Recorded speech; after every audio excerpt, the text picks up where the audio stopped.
Hi, welcome to Columbus, the European module on board the ISS. I am Jean-Dominique, System Engineer, responsible for the integration of NASA and ESA experiments and also working on development projects to democratize access to the ISS.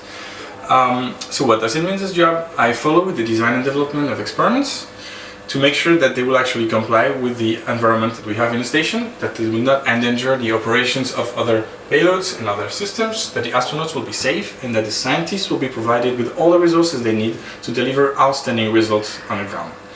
Now I can give you an example of the excellent project I worked on. So this is the RapidScat project developed by JPL. This is a scatometer antenna measuring the wind pattern over the oceans. Now why on the ISS? Well, because the orbit is so peculiar that you can get data points you would not otherwise get from satellite missions. And you can input that into your weather forecasting model to get a much higher accuracy. And this is an example of data that was acquired last year. This is a pass over the east coast of the USA, and it delivered really outstanding results so far, this project.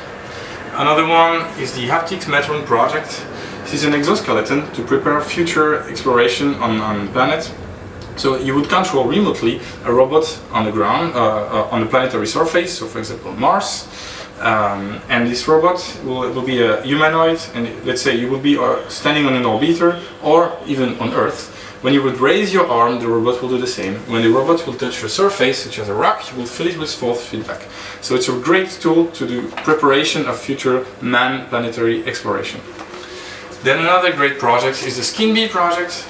Here this is an example of the hardware. The idea is, if you want to study the aging of the skin on the ground, well, you have to wait for somebody to get old, which of course takes time, whereas in space it turns out that the skin ages faster. So using such tools you try to understand the aging process, and of course then you try to find cure and treatments against that. So it's a great application for the ground.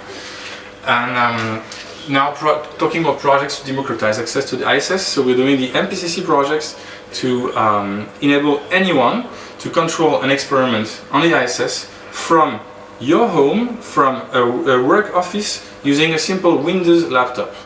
And this will be coupled with the installation of new type of simple racks in the ISS with a very simple interface, such as simple power data mechanical, so that you can have a quicker verification campaign and much higher turnover and interest more emerging markets to reach the station. And I will be glad to tell you more at IAC.